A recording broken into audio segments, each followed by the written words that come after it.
Boa tarde a todos que forem chegando. Mais uma edição Pandemia Cultural. Hoje com a professora e pesquisadora Larissa Dias. Eu vou te chamar aqui, Larissa. Só você mandar a solicitação aí.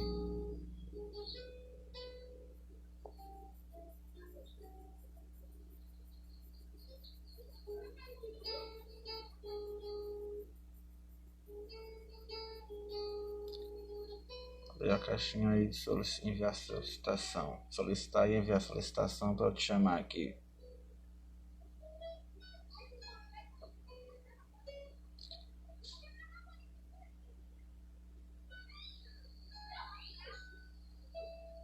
Pronto, agora vai dar certo.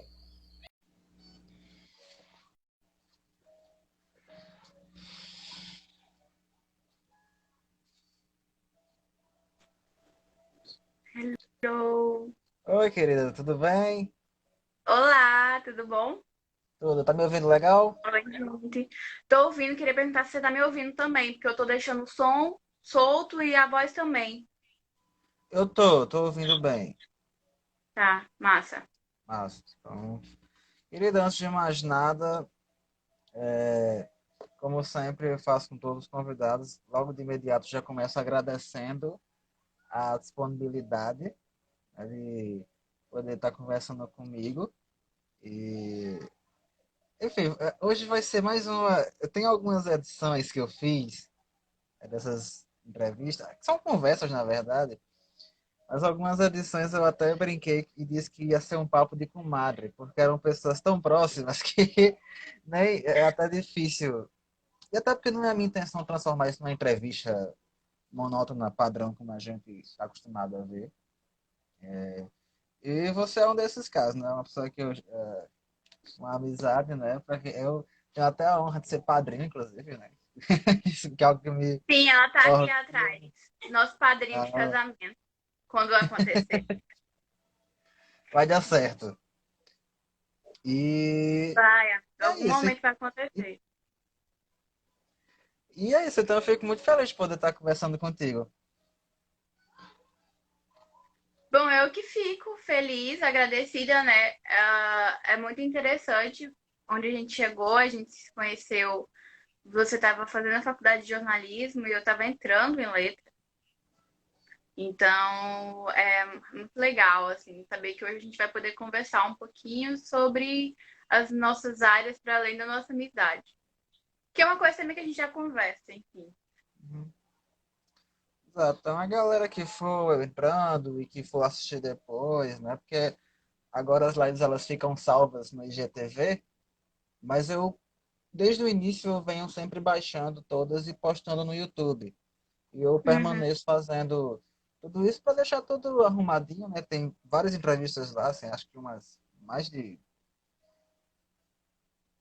15 as entrevistas ficaram lá, então para deixar todas armazenadas juntas, eu tô deixando tudo lá. Quem quiser ver as outras, tem um link na minha bio que vai direto para a playlist, que aí você pode maratonar se você quiser.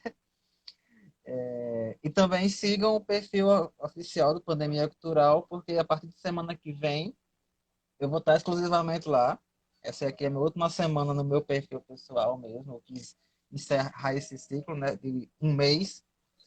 E é isso. Tive a oportunidade de entrevistar várias pessoas, boa parte artistas do ramo musical, mas eu também passeio, né, por outras áreas. Entrevistei, por exemplo, a Silvia Passos, que é uma jovem poetisa muito legal da nova geração.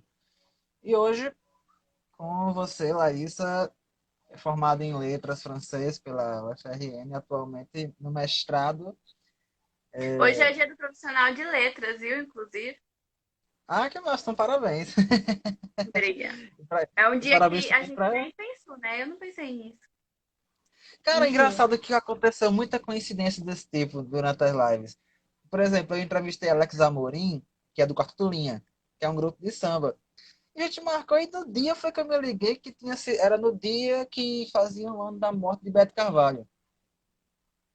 Então, assim, foram algumas coincidências que aconteceram ao longo dessas lives, de calhar em datas que tinham a ver com o entrevistado do dia, né? E hoje, pelo Uhum. visto, não está sendo diferente.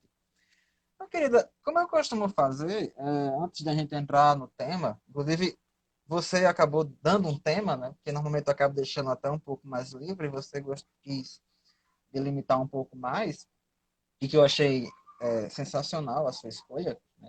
Eu gosto de dar também um passeio no perfil, né, pra galera saber quem é que eu estou entrevistando, né? Eu brinco que você tem uma alma cigana e eu descobri recentemente que é de família. É de Mas você não família. é de Natal, né? Conta aí de onde você é e como é que você veio parar aqui, onde o vento faz a curva. Então, na verdade, de onde o vento faz a curva foi de onde eu saí, Abner. Mas enfim, Aqui é mais esquina. Aqui tá na esquina. realmente. Então, o que que acontece? Eu nasci em Palmas, no Tocantins. Depois Você eu não fui morar merece no palmas, Pará. você merece Tocantins inteiro, né? Escutei isso a vida toda. Mas eu nasci em Palmas, eu fui morar no Pará. E aí eu morei no Pará um pouquinho de tempo. Rodei um pouquinho o centro-oeste do país, morando. Ah, morei em Brasília também. Isso tudo criança, com meus pais. Principalmente meu pai é muito cigano, mas a minha mãe e minha avó também gostam desse negócio de mudar de região. E aí depois eu fui pro Pará de novo, já mais ou menos pré-adolescência. Morei numa cidade chamada Orlândia do Norte, na região sudoeste do Pará. Fiz meu ensino médio lá e foi onde eu me formei. Eu tenho alguns professores, inclusive, que entraram aqui, tipo, de ensino médio, que acabaram se tornando amigos. E aí, quando eu fiz o Enem, eu fiz já querendo fazer letras, queria fazer letras de alguma forma. E eu fiz o Enem e outros dois vestibulares lá para o centro, lá para o Sudeste. E eu acabei do dia para noite colocando para Natal e acabei vindo para cá. O motivo, ele passa por coisas muito abstratas para mim ainda, se muita análise, mas eu não tenho um motivo certo porque que eu vim para cá. Eu joguei assim, joguei no momento que eu surto, pequeno surto assim, falei, vamos pro Rio Grande do Norte. E eu não conhecia aqui, eu acho que todo mundo fica assim, como assim? Eu não conhecia ninguém, eu não conhecia o lugar. Então eu vim de São Paulo para cá fazer inscrição na UFRN. E daqui eu fui de ônibus para Pará, 3 dias de viagem. Aí do Pará passei 3 dias lá, arrumei minhas coisas e vim de ônibus para cá de novo, outros 3 dias de viagem. E foi no carnaval de 2016, eu viajando nos ônibus. Foi assim, uma aventura. E aí eu vim, comecei a morar aqui. Eu lembro que eu fiquei em casa com uma amiga que também estava chegando aqui de São Paulo, lá em Passagem de Areia, em Parnamirim. Depois eu fui morar no bairro Latino. E aí fiquei lá até mais ou menos 2017. E aí eu comecei a conhecer as pessoas aqui. Já conheço muita gente, para quem nunca esteve por aqui. Aham. Mas eu não tenho nenhum tipo de família aqui. Eu tive ajuda, assim, de uma prima, de um professor meu lá de Orlândia, que tinha família aqui. Aí a gente se conheceu e tal, que é Nara, inclusive uma pessoa que eu tenho muito carinho. E foi isso. Aí caí de paraquedas em Natal, né? Que eu falo que eu caí de paraquedas aqui em Natal. Mas eu sou mesmo lá do Pará, que nem é do Pará direito, né? Do Tocantins ali. Então eu tenho uma alma muito cigana, realmente. Só que eu gosto muito de Natal. Eu tava até conversando com a Natália de que às vezes eu não queria mudar daqui, sabe? Queria fincar umas raízes. Mas vamos ver se vai dar certo. Eu lembro que uma vez a gente conversando lá no setor 2 no corredor, né? Que, acho que o primeiro encontro pessoal da gente mesmo foi ali, né? Foi. E, e você comentou, né, que de repente tinha vontade de fazer um mestrado já em outro lugar, um doutorado em outro canto, assim, e realmente querer rodar, mas parece que você acabou ficando por aqui mesmo. Foi, porque assim, agora nessa época do mestrado, eu ainda pensei em fazer em São Paulo, mas já acabou passando um pouco o encanto, com a universidade que eu queria fazer. E aí eu tinha a vontade de fazer aqui, eu ia prestar aqui na Amazônia. Olha só. para Manaus. Porque Natália prestou o mestrado para Manaus, do INPA, então se a gente passasse juntas, a gente ia junto. Ou se a gente passasse lá e aqui, a gente também ia ver como é que a gente fazia aí esse relacionamento. E acabou que eu não consegui fazer a prova para lá, porque estava muito caro para Manaus na época para fazer a prova. E eles não quiseram eles não deixaram eu fazer a prova aqui. E ela fez a prova, passou e acabou escolhendo ficar aqui também. Mas talvez eu fosse para Manaus, enfim, não sei. E aí eu só fiz esses dois lugares. Eu sabia que eu queria fazer por aqui alguma coisa. Ainda tinha uma possibilidade de eu ir para a França quando eu fiz a prova. Então eu fiquei com medo de mudar para um outro lugar e acabar dando errado e para a França. Enfim, acabou que não vai rolar mesmo, mas não por mestrado, outras questões. Na verdade, pelo mestrado, mas outras questões não de localização, mas por causa da pandemia mesmo. E Uhum. é isso, aí acabei ficando. Eu gosto muito daqui. Eu gosto muito É, das praias, gosto muito do lugar das pessoas também. Vitória já tá reclamando aqui, porque você disse que não tem família aqui. Então, aí eu trouxe a minha irmã, A assim, risada de Natália foi o melhor. veio na mala, é verdade. A minha irmã mora aqui. Eu não posso falar que eu não tenho família aqui, porque eu tenho a minha irmã hoje, tenho Natália, tenho a mãe dela, e tenho Clara também, que daqui a pouco ela vai falar. Eu não sou dessa família que tem Clara, a mãe de Clara, que tá até dodói, me ajudou bastante quando eu cheguei aqui. Foi quase uma mãe para mim, e as nossas famílias acabei criando outros laços e outras famílias. Realmente não posso falar que não tenho família aqui. Até porque a minha irmã de sangue também tá aqui, né? Morando agora. Mas quando eu cheguei não tinha família. Ela veio depois. Então, feito a justiça aqui, a É, Vitória. a rede. É, oi.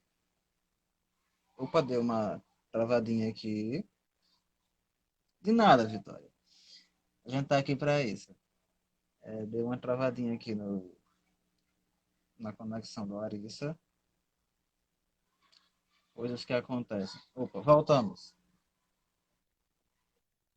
Aqui voltou, eu acho. Pronto. A Tá um internet tá com o pouquinho aí. telefone. Então, peraí. Gente, coisas de conexão, né? Na internet tem esses problemas. Mas a gente vai tentando dar continuidade. E se aí você falou que, na verdade, já tinha intenção de cursar letras, né? Daí de onde é que vem o interesse pelo universo das palavras, né? De estudar E, letras em especial. então, na verdade, o meu primeiro interesse foi ser professora. E aí foi assim, a minha família é uma família de professores, mas é uma família que não gosta de ser professor. Então, isso nem veio tanto da minha família, assim. Eu tenho tios professores que começaram muito apaixonados pela área, mas com o passar do tempo, e é normal pelo todo o nosso cenário de professores no Brasil, acabam muito desapaixonadas pelos que estão fazendo. Então, eu tinha uma tia que, quando eu falei que eu queria ser professora, ela falou que professor serve para ganhar pouco e apanhar da polícia, que não deixa de ser uma Aham, verdade, né? Que não deixa de. isso. Não é uma mentira, na verdade. Então, assim, mas aí eu tive muitos bons professores num momento muito complicado da minha vida, assim, quem foi meu porto seguro foram meus professores.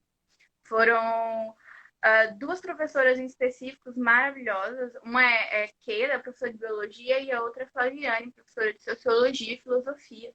Acho que é de sociologia, enfim, não sei direito. Mas foram minhas professoras no ensino médio, e aí, a partir desse exemplo dessas mulheres, eu fui querendo ser professora. E uma vez, uma outra professora minha, professora de português, inclusive, hoje também é o dia dela, ela virou e falou que todo dia que ela entrava na sala de aula, ela não era estático, não era a mesma coisa, ela não ia fazer a mesma coisa. Por mais que fosse dar o mesmo conteúdo, era sempre diferente, porque as pessoas todo dia estavam diferentes. Então aquilo mexeu muito comigo, eu comecei a imaginar e aí comecei a gostar disso, de ser professora. E as letras foi muito pelo meu gosto pela literatura. Sim, eu gostava muito de literatura, aí pensei, professora de física não vai dar, matemática, física, química, esse negócio não é para mim, não. De biologia, como eu tinha muita influência, assim, de amizade mesmo, de Keila, eu gostava bastante. Mas aí, um momento depois, eu vi que eu também não servia muito para isso, não. E acabei indo para a área de humanas, fui fazer letras. Eu queria fazer letras português no início, mas a minha família brigou muito comigo, porque não queria que eu fosse professora e acabar na sala de aula, não sei o quê, toda a problemática da sala de aula, ser professor e tal. E aí, por uma influência delas, acabei colocando o francês, assim, numa situação até mesmo imatura de conhecer.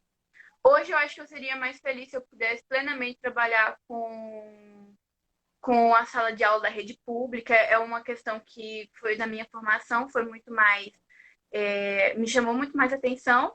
Mas acabei que até então, talvez ainda faça um curso de letras português, é um plano, para justamente poder atuar nessa rede pública, que eu acho que é onde os professores mais conseguem transformar assim, o meio onde habitam, né?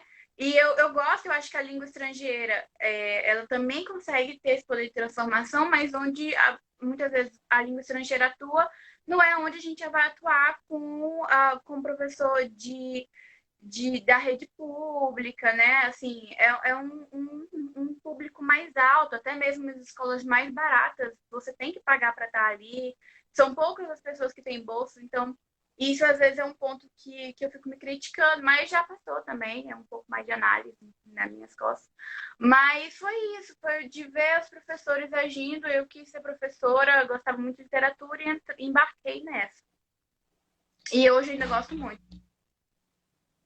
É, pegando esse gancho, e aí, quando eu anunciei, né, o bate-papo de hoje, eu anunciei você como professora e pesquisadora, porque é onde você tem duas coisas interessantes. Eu só queria ler os comentários que a Clara está comentando aqui, né? Queria dizer que foi Lara quem insistiu de irmos para uma escola de periferia no primeiro estágio, né? Foi os primeiros estágios a gente conseguia fazer em escola pública. O nosso curso é de letras francês, o meu e de Clara, a gente entrou e saiu juntas do curso. E aí a Uhum. gente conseguia fazer em escola pública os dois primeiros. E a gente fez numa escola chamada Jean Mermoz, lá em Bom Pastor, pertinho ali da rodoviária, do Uhum. Detran, que é a escola de esqueci o nome da irmã de Clara, Hello. mas de Elô. E aí foi através delas que a gente teve contato com a escola, a professora Emília, e a gente teve um trabalho lá de incentivar a língua francesa, desculpa, a língua estrangeira, a gente foi até mais abrangente, a língua estrangeira como um meio de incentivar os alunos a aprender, assim, né? De ver a importância de aprender uma língua estrangeira hoje. E eles têm duas lá na escola que é, assim, até um pouco de privilégio, que é o inglês e o espanhol, que muita gente não tem o espanhol e é de extrema importância, uma vez que a gente nós estamos inseridos na América Latina, entendeu? Indo mais assim, já entrando nos objetos de pesquisa que você teve tanto na graduação, que é até o mais próximo do tema que você delimitou para a conversa, né? E também na sua pesquisa de mestrado, eu queria que você, a gente pode começar até de trás para frente, já que a de mestrado a gente vai dar mais uma pincelada, já que a gente vai adentrar mais no outro assunto. Que você falasse um pouquinho sobre o que você vem pesquisando no mestrado, porque eu achei bem interessante, né? Da literatura de autores LGBT, isso, se eu não me engano. É, mas por aí, eu pesquiso um livro de uma autora lésbica sobre personagens lésbicas, bissexuais também. Mas isso tudo no cunho de personagens femininas. Então, a gente falaria mais com trabalho com essa literatura lésbica, não sei, enfim. É um livro chamado Amora. É um livro de uma autora chamada Natália Borges Polesso. Deixa eu ver se eu consigo pegar ele aqui.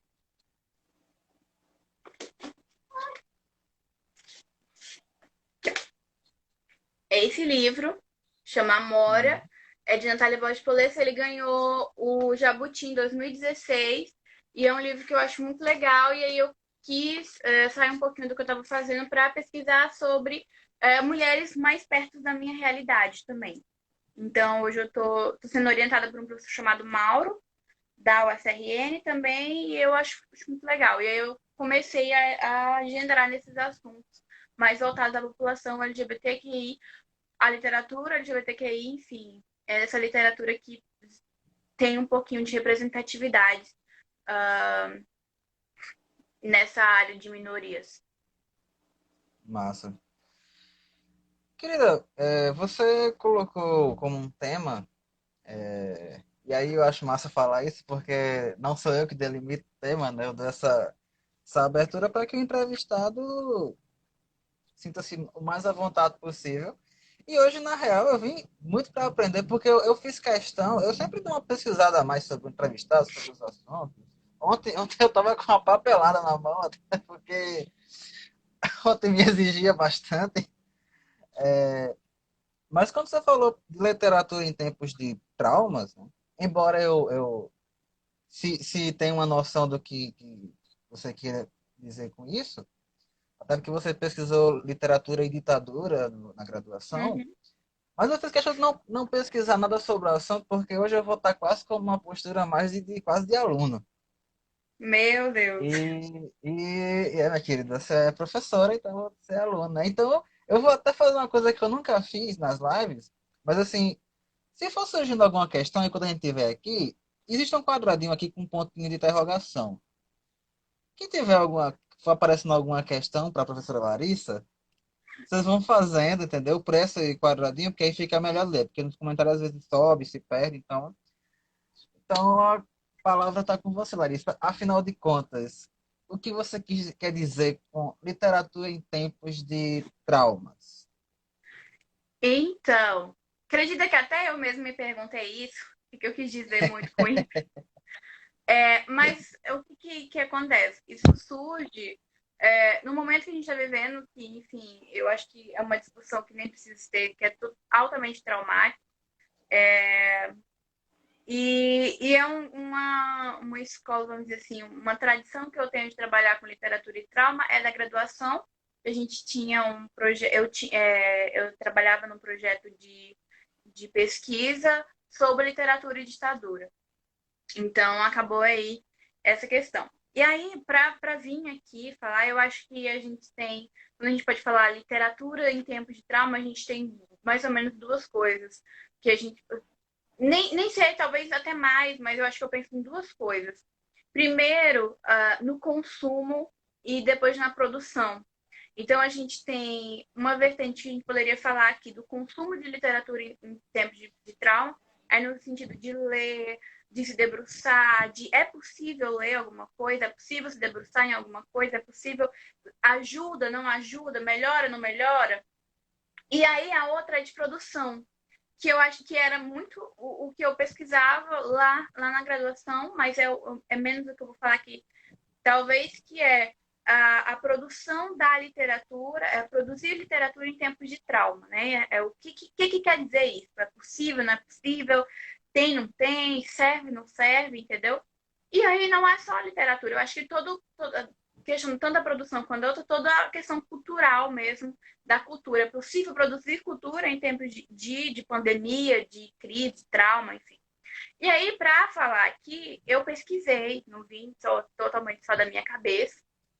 Eu fui pesquisar e coloquei assim no Google, literatura em tempos de crise, literatura em tempos de crise, para ver o que ia me aparecer. E aí apareceram vários artigos, vários, de 2009, 1990, anos 2000, 2012, 2015, 2016, 2017, 2018, 2019, 2020. Que a gente vê, então, e até antes disso, 1900, bolinha, enfim. Se a gente vê, então, as datas desses artigos, a gente pensa assim, que isso não vai estar ligado, então, à crise, porque foi essa a palavra que eu usei, não vai estar Uhum. ligada só à pandemia do coronavírus, que é o que nós estamos vivendo agora, e essa questão tão dramática. E aí eu acho que é porque desde 1500, quando os portugueses pisaram aqui, nós estamos vivendo em crise. O Uhum. Brasil nunca saiu de uma crise, assim, o que eu acredito piamente é que a gente nunca saiu de tempos de crise. A gente vem saindo gerações e gerações em tempos muito traumáticos para a gente. E Verônica pode me desmentir ou me ajudar, porque ela está aqui vendo. E ela participou comigo, é uma grande professora de português, de literatura e tudo, e participou comigo na pesquisa. E na pesquisa a gente sempre falava o seguinte, que o Brasil ele tem um passado muito traumático. E aí, quando a gente vai um pouquinho na psicanálise, a gente sabe que todo trauma a gente tem que elaborar, passar e etc. E nós não elaboramos os nossos traumas coletivos do nosso passado. A gente tem um passado de genocídio dos povos originários, autóctones indígenas. Nós temos um passado de escravidão, que é um trauma gigantesco. E aí nós temos um passado assim de ditadura, que é um passado recente, que era o que a gente mais trabalhava ali. Mas nós temos vários passados e vários traumas que está aí até hoje. E aí nós temos o presente muito traumático também, que é um presente de uma pandemia. Nós temos assim milhares de mortos e às vezes a gente fica até um pouco, né, assim, adormecido diante disso. Então o Brasil ele tem uma história toda construída em cima de traumas. É muito traumático se a gente olhar o genocídio dos povos indígenas. É muito traumático a questão da escravidão, até porque ela ecoa até hoje. Não sumiu, não acabou. E aí a gente teve antes de ontem a morte do menino de 14 anos, João Pedro, salvo engano, João Pedro. E aí nós tivemos ano passado morte de Ágata, uma criança negra. Então a gente está tendo. Hoje mesmo eu estava vendo uma morte de um outro jovem, né, qual o nome da favela? Da comunidade? A gente leu sobre isso agora de manhã, de 19 anos que foi atirado, enfim, atiraram nele, levaram. Já tá no Instagram do Mídia Ninja, eu esqueci o nome dele. Hã? Ele faleceu, enfim.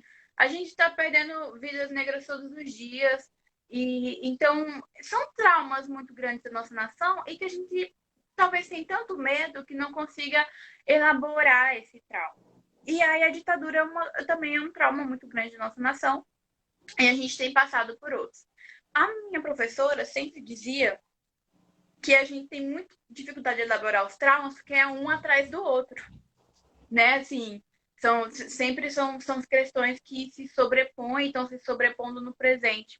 Então, eu acho assim, que hoje, por exemplo, todo o governo que a gente tem, ele vem de uma tradição muito autoritária. E essa tradição autoritária vem de onde? Vem da ditadura. E até um pouco de trás disso. Mas, mais recentemente, ela vem muito da ditadura. Então, a gente tem a ode à ditadura, a ode à Ustra, por exemplo, que é um dos maiores torturadores do Brasil na época da ditadura. Então, nós temos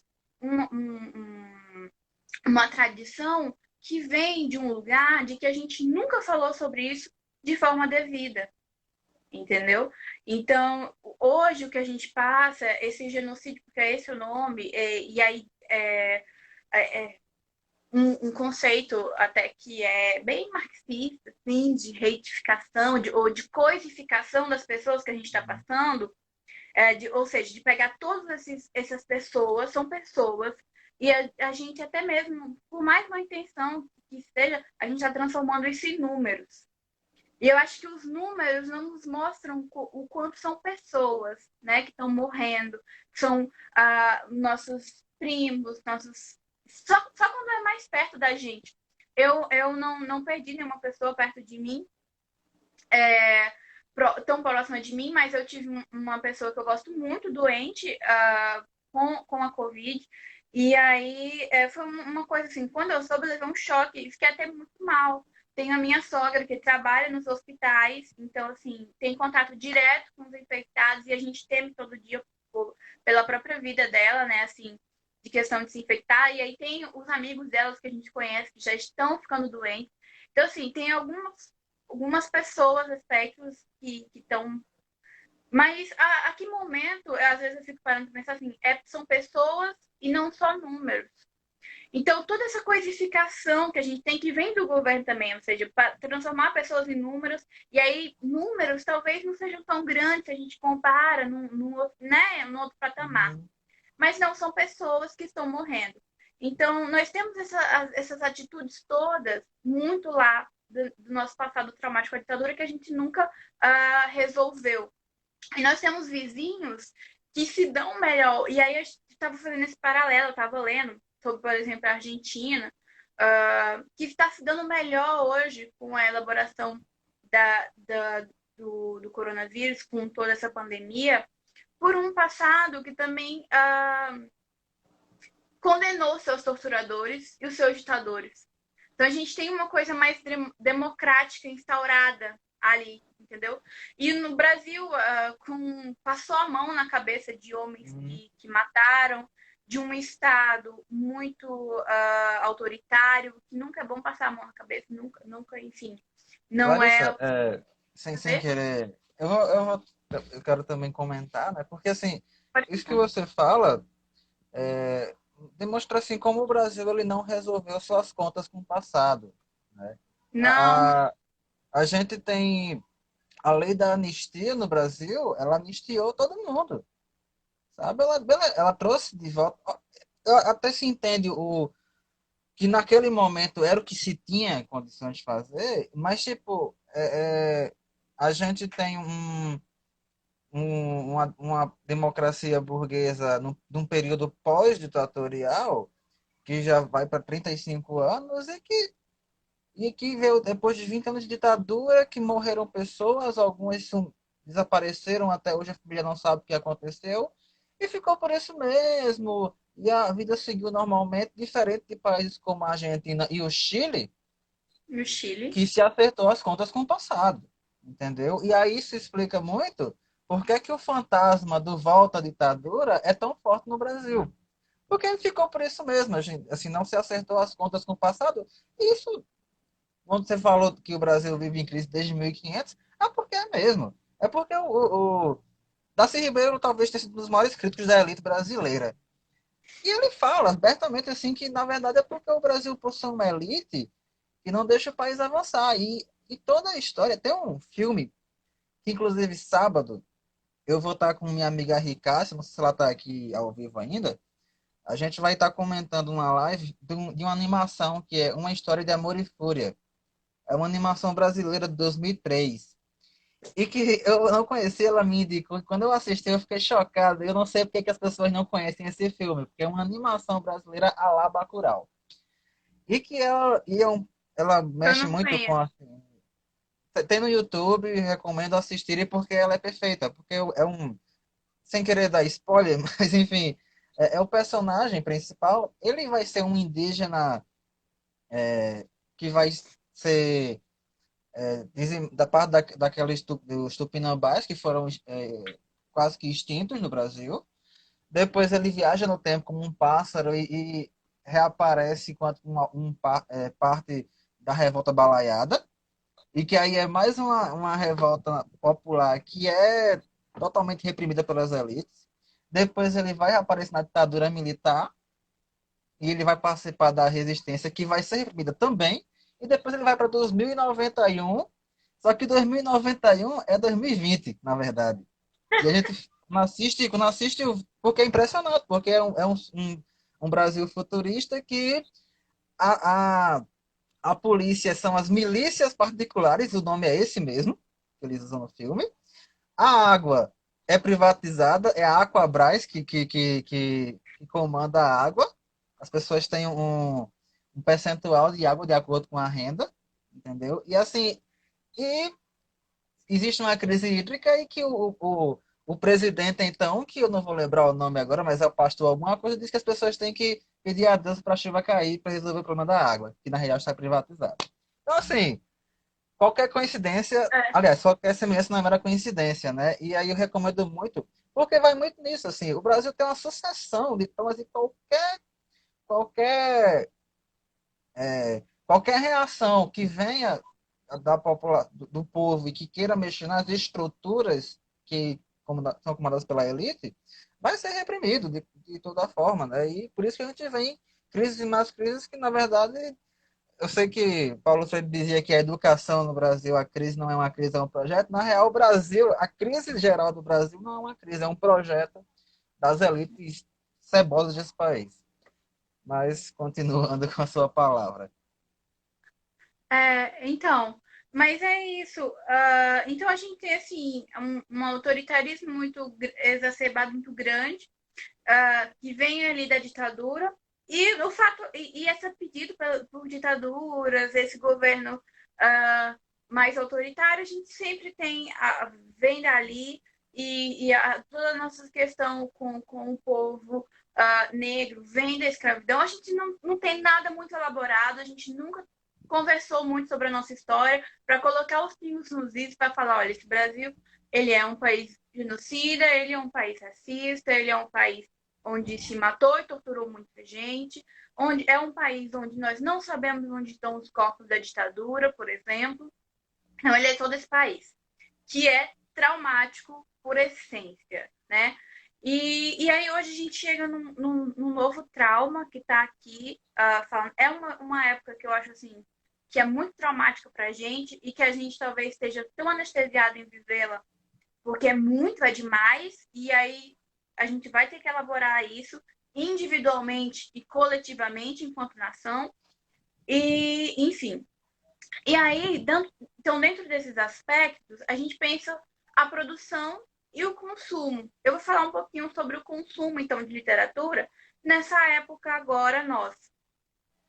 O consumo no sentido de ler. E aí eu fui pesquisar várias pessoas que estavam falando sobre como que a literatura ajuda num momento como esse. E aí a gente vai, então, achar um certo momento de pandemia do coronavírus, onde uma parte da população está em casa, e isso causa muita angústia, uma outra parte da população sai podendo ficar em casa, outra parte da população precisa sair, essa é uma parte que está na base, enfim, porque nós não temos nenhuma política muito forte de assistência a essa população. Então, o que é a literatura para quem, e aí muito para quem está em casa, para quem está agora, podendo ficar em casa, ajuda a gente. Eu acho que a literatura ela tem um mecanismo que é o de fazer a gente sair do nosso lugar. Então, ela tem um mecanismo de nos sensibilizar ao outro, de fazer com que nós conheçamos outra coisa e de nos ajudar, então, a sair só da nossa bolha. Então, assim, para quem quer sair da bolha, a gente sempre vive falando isso, a literatura é um ótimo aspecto. Obviamente, não é a literatura feita por uma bolha, é uma literatura para além.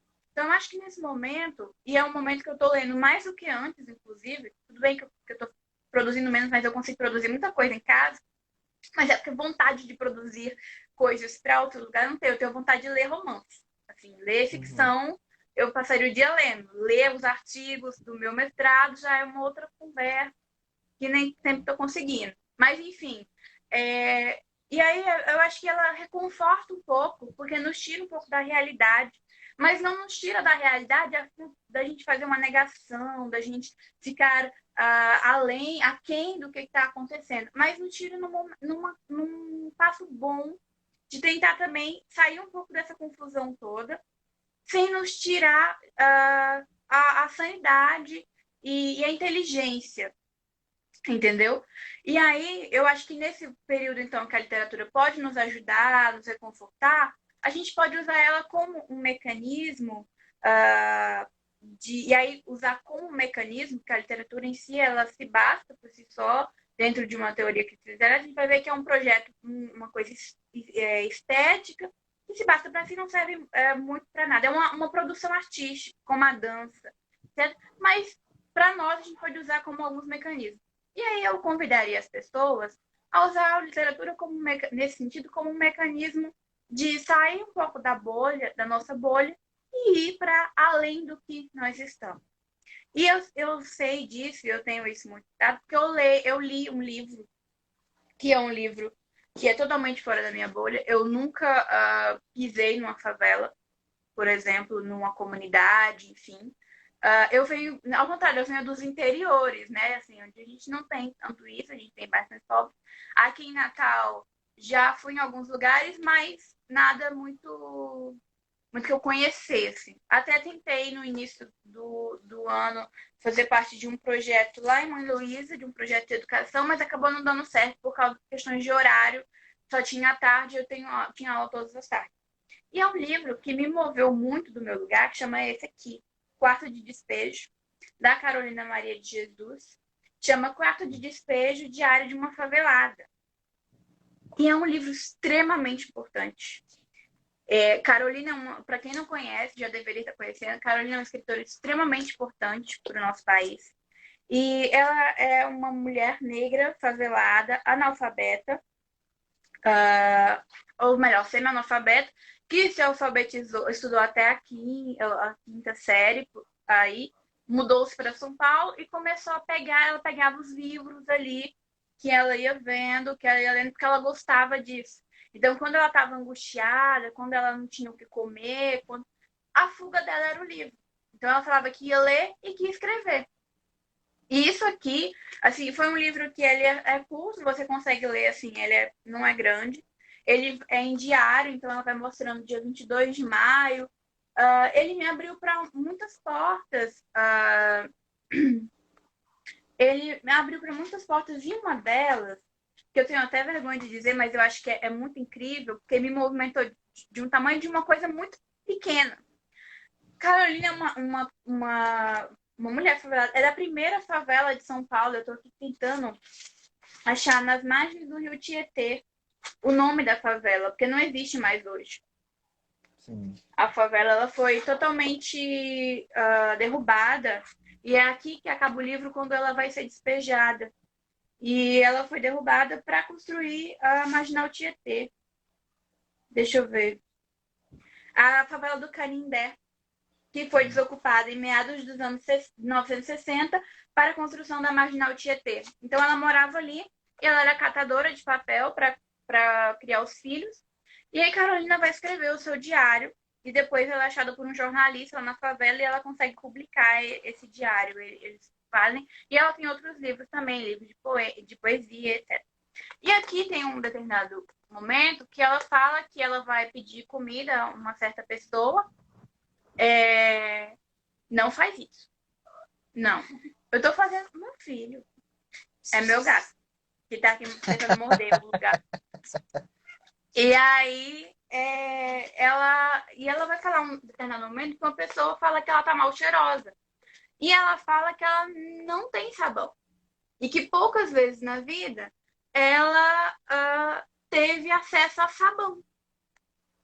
E aí, isso assim, eu falei de todas as coisas que uma pessoa que mora na favela, enfim, ou que até mesmo moradora de rua, assim, tem acesso, eu já pensei que elas não têm acesso à saúde, à educação, à, à comida mesmo, à alimentação saudável, a um teto, enfim, não tem acesso a nenhuma. A última coisa que eu pensei na minha vida é o sabão.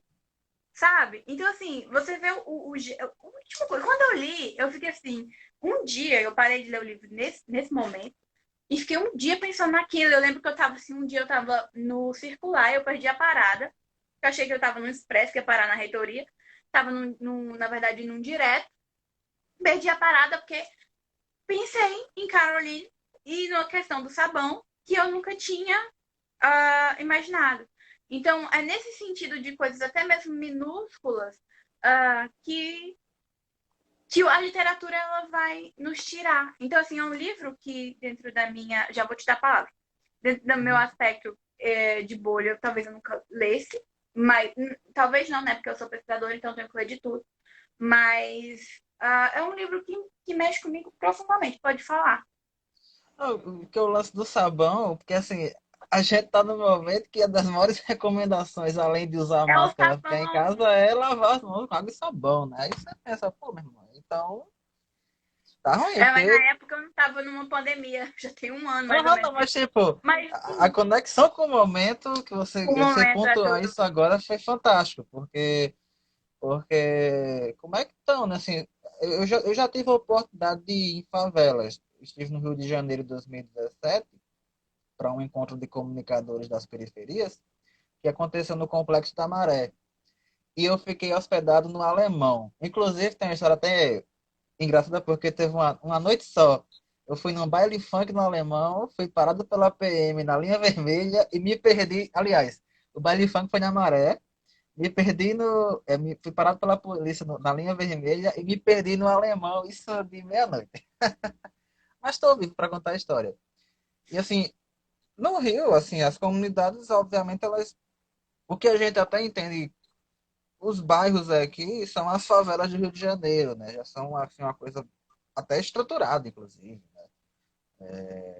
Mas o que a gente aqui vai entender como favela talvez seja até o mais próximo do que eram essas favelas nos anos 60.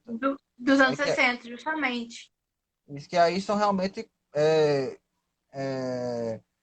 habitações totalmente deficitárias, feitas de madeira e tudo mais, né? E realmente a gente tem uma população natal que vive nessas condições. Estamos falando de Uhum. 2020. É, e realmente, assim, você tocou num ponto que, pô, e agora, né? Que é o que até vem, algumas pessoas comentaram, né? De se preocupar, tem alguns projetos assim, de se preocupar com a população em situação de rua, porque realmente a maior preocupação dessa galera é encontrar comida, assim. O sabão vai ser a menor das preocupações É, dessa galera, né? e ela vai falar isso. Então, assim, O Quarto de Despejo é um livro que me tira demais do meu lugar e é extremamente importante. É um outro livro que ele mostra uma coisa que a gente quase não tem muito, assim, principalmente quando a gente vai para a literatura brasileira mais canônica, que é o trabalho. Se você ler muita questão, muitos livros, a gente não tem a menção ao trabalho. Até porque tem um estudo chamado, esqueci o nome, mas é da professora Regina Del Castanho, lá da UNB, e ela fez um mapeamento de quem que publica no Brasil. Ela tem um mapeamento até mais ou menos de 2004 e depois ela tem de 2010 a 2018. E eles são publicados em lugares diferentes. Então, ela tem um mapeamento de quem escreve. Quem escreve no Brasil publica nas grandes editoras. A gente tem Companhia das Letras, Rocco e Record. A gente tem homens brancos, héteros, de meia idade, geralmente intelectuais, ou seja, professores universitários, jornalistas, uh, letrados, enfim. Essas pessoas, letrólogos, pessoas ricas, vamos dizer assim, ou de uma classe média muito alta. Então, para a pessoa rica, ela vai. E aí, sobre o que essas pessoas escrevem? Sobre si. Sobre geralmente um narrador que está lá na meia-idade, com uma crise existencial, enfim. E o que a gente tem nisso, então? A gente quase não tem um trabalho nesses livros mais canônicos. Assim, a gente está mudando esse aspecto agora. E aí, Carolina trabalha todo dia. Tem dias que ela fala assim: hoje eu saí 4 horas da manhã para catar papelão. Pronto, é o resumo do dia dela. E aí passa pro próximo dia. Todo dia tem um trabalho. Porque se ela trabalhando todo dia, ela já não come, né? Imagina se não trabalhar. Então, o trabalho também é uma coisa assim, que não é o meu caso, porque eu sempre tive pais trabalhando, então o trabalho sempre ficou aqui do lado da minha vida. Mas é uma questão muito interessante a gente ver dentro do aspecto da própria literatura, a questão do trabalho, que muitos livros a gente tá nem. E até mesmo de novela ou de filme, eu falo assim, às vezes eu olho um filme e falo assim, tá, mas esse cara só faz isso porque ele é rico, né? Porque de onde ele vai tirar dinheiro pra isso? Umas vivências mais reais, assim, da gente, né? Enfim. E a gente tem, então, esses aspectos. Então, eu convido vocês a lerem livros que tirem muito vocês dessa bolha. Carolina é cânone. Vocês têm que ler. É muito importante ler Carolina Maria de Jesus para a nossa história literária e para a história de qualquer pessoa. E aí tem um outro livro, eu não li, mas eu já tive muita discussão sobre ele, que é o de Conceição Evaristo, Becos Uhum. da Memória. Então eu tive várias aulas sobre esse livro, mas eu nunca li de fato ele. E é um livro muito importante da Conceição. Conceição é uma das nossas escritoras vivas, mulher negra mais célebre, assim, concorreu à Academia Brasileira de Letras, não ganhou porque a Academia Brasileira, não ganhou uma cadeira, né? Porque a Academia Brasileira de Letras é racista e mantém o seu cânone lá, mas é um outro livro extremamente importante dentro de uma literatura que não é brasileira, uma literatura francófona. porque eu faço francês, então eu tive. É um livro chamado Meu Pequeno País. Quando eu li ele, não tinha tradução para o Brasil, para o Brasil, para o português. Hoje ele tem a tradução da Rádio Londres, a tradução dele, chama Meu Pequeno País. E é um livro fantástico sobre o genocídio dos povos tutsis em Ruanda e no Burundi. Então, é um menino que tem a mãe que é ruandesa, morou no Burundi muito tempo. Quando começou essa questão da guerra civil, dos genocídios, ele vai para a França, porque o pai é francês, e depois ele faz esse espécie de voltar, até mesmo numa rememoração. A gente tem escritores, assim, livros fantásticos. Tem um que eu adoro, que esse aqui não é fácil de encontrar, porque ele é de um clube de leitura. Não tem o nome do clube aqui, ó. Chama O Mundo Se Despedaça, de Chinua Achebe. E ele é um livro, eu acho que é originalmente língua inglesa e passa por uma tribo de povos africanos que estão sendo invadidos pelos ingleses, pela coroa britânica. Então passa por todo momento Tem a primeira parte do livro que mostra toda a cultura da tribo, adoração aos deuses, o que eles faziam, como era a organização social. Um segundo momento que é a inserção ali dos povos brancos, né, dos europeus. E um terceiro momento que assim, que é triste de ler esse livro, meu Deus, mas é triste, do definhamento assim, de toda a cultura africana, da escravização dos povos africanos, enfim, e da aculturação que foi feita. Então é muito interessante esse livro. Ele realmente um livro mais difícil de achar, mas eu acho que eu posso postar depois onde é que tem. Não sei se consegue comprar. Mas, enfim, a gente tem muita literatura que nos tira do nosso aspecto, até mesmo nossos clássicos. A gente tem um alienista que hoje que conversa muito com a nossa pandemia hoje. Nós temos um conto, acho que é um conto, chamado O Homem que Sabia Javanês, de Lima Barreto. E eu li esse conto em 2016 com um professor chamado Carlos Medeiros. O Mundo Se Despedaça tem na Amazon, tá vendo? Dá para você comprar na Amazon. E aí, o homem que sabia javanês, ele falava de um homem que não sabia javanês, mas que ganhou até cargo público falando que sabia javanês. Entendeu? Então, em uma única situação, ele ensinava o javanês. Você não tá entendendo. Lima, ele é genial nesse conto, porque ele traduz o Brasil. Amigo, tá dando tempo?